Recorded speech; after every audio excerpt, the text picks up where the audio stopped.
Without this one cache, the same answer takes roughly 750 times the arithmetic.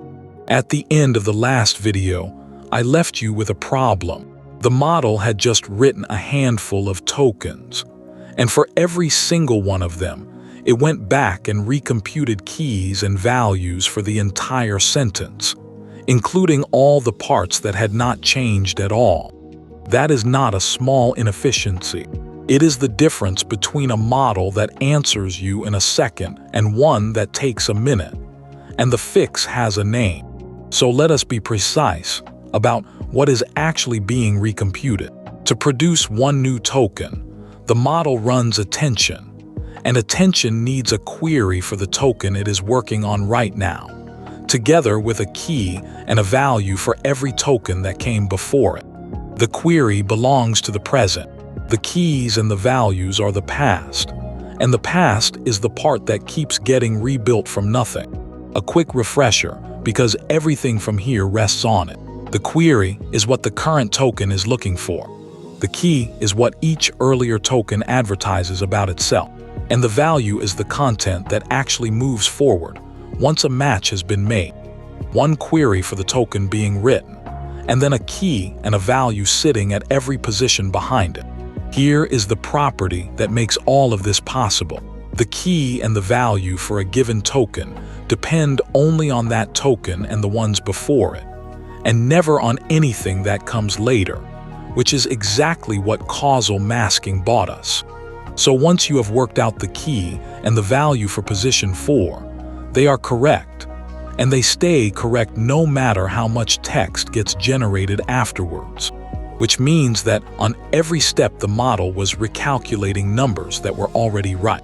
At step 10, it rebuilt 9 keys and 9 values it had computed a moment earlier, threw them away, and then did the whole thing again at step 11. Only one column of that work was ever genuinely new, and it was the column belonging to the token that had just arrived. Put real numbers on it. Say you send 1,000 token prompt and ask for 1,000 tokens back. With no cache, every step runs the whole forward pass over everything so far. So the total comes to about 1.5 million token passes through the network. With a cache it is 2,000. That is roughly 750 times the arithmetic to produce exactly the same reply. The fix is almost insultingly simple. Compute each key and each value once, keep them in memory, and when the next step comes around, do not recompute anything, just append. One new token means one new key and one new value, added to the end of something you already have. That store is the key value cache, and every serious inference engine is built around it. So what is actually in there? 2 tensors for every layer in the model, one holding keys and one holding values, and both of them grow by a single row for every token. It is not really a cache in the web sense, with hits and misses and eviction policies, because nothing is ever looked up by content.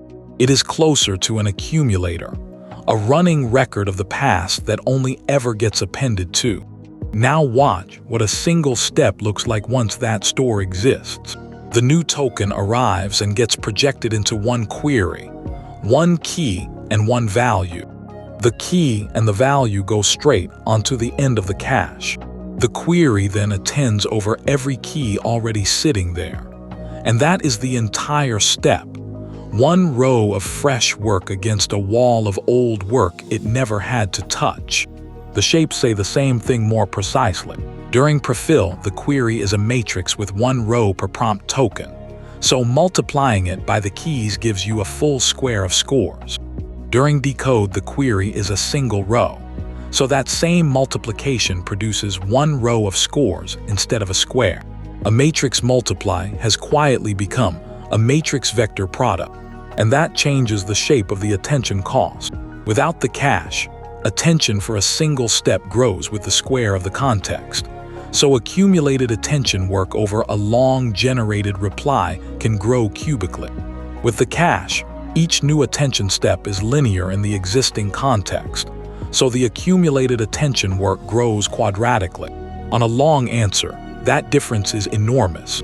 This splits the whole process in two, and the two halves behave completely differently. Prefill takes your entire prompt at once and pushes it through the model in a single pass, filling the cache in one go.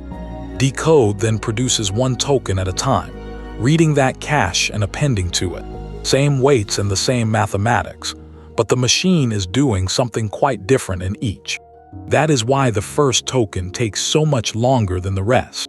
Prefill has to chew through thousands of prompt tokens before anything comes back at all, and it is limited by raw arithmetic. So a longer prompt means a longer wait. Decode is one token at a time, and is limited instead by how fast memory can be read.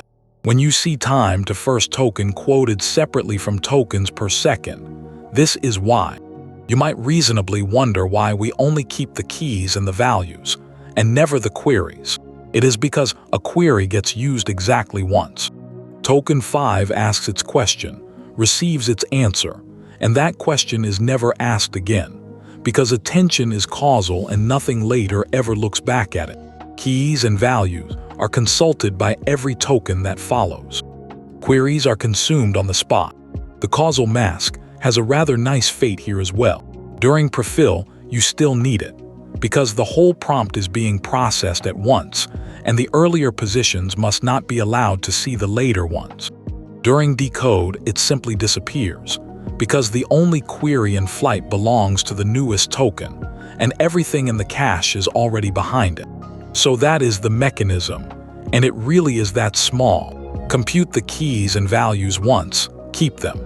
Append one row per token, and let each new query read the entire store.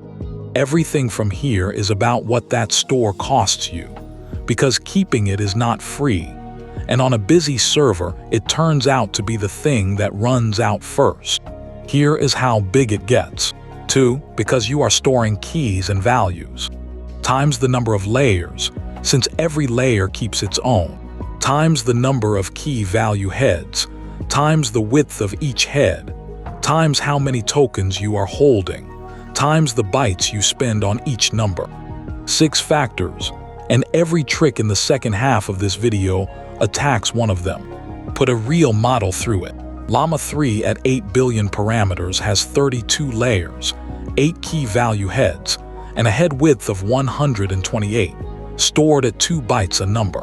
Multiply that out, and a single token costs you 128 kilobytes of cache, which sounds like nothing at all, until you fill an 8,000 token context, and one conversation is holding a full gigabyte.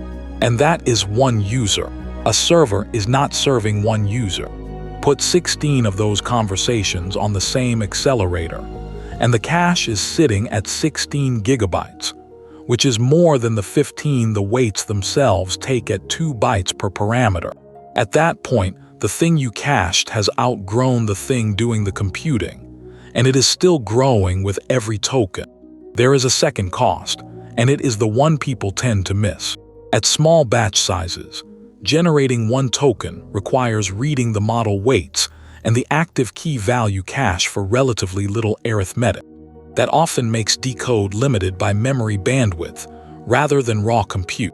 As batching increases, arithmetic intensity rises and the balance can shift back toward compute.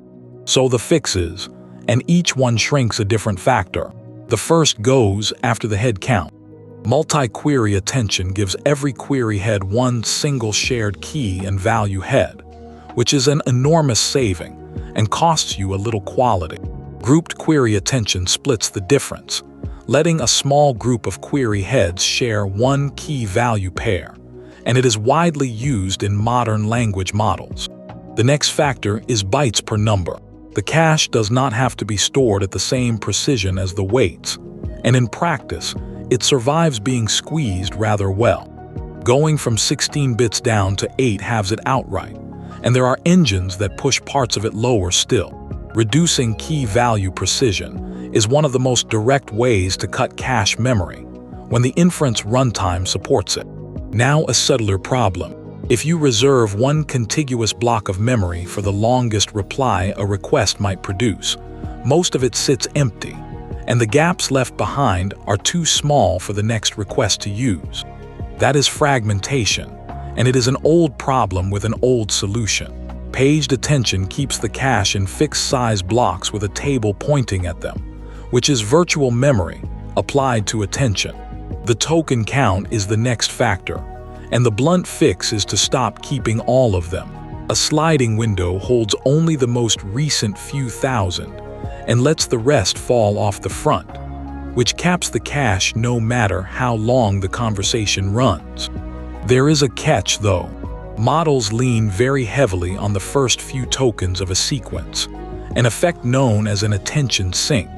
So those have to be kept alongside the window or the output falls apart. The last one does not shrink the cache at all. It reuses it. If many requests begin with the same prefix, the keys and values for that prefix can be reused rather than recomputed independently. Some hosted APIs expose this kind of prefix caching and may charge less for cached input. So the whole picture fits on one screen. Fewer key value heads, fewer bytes for each number, fewer tokens kept, better packing and shared prefixes. Every one of them is a line item in the same small formula, and every one of them trades something away. There is no version of this where the memory comes back for free. Which brings us back to where the very first video ended. The model predicts one token, appends it, and reads the whole thing again to choose the one after that. That is still exactly what happens. The only difference is that reading the whole thing again no longer means computing the whole thing again, because the past is sitting in memory, already done. There is still something unsatisfying here, though. Every step reads the entire model and the entire cache just to produce one token, which is an enormous amount of memory traffic for a single word. So what if you could guess several tokens ahead using something small and cheap, and then check them all in one pass with the real model? That is speculative decoding, and that is the next one.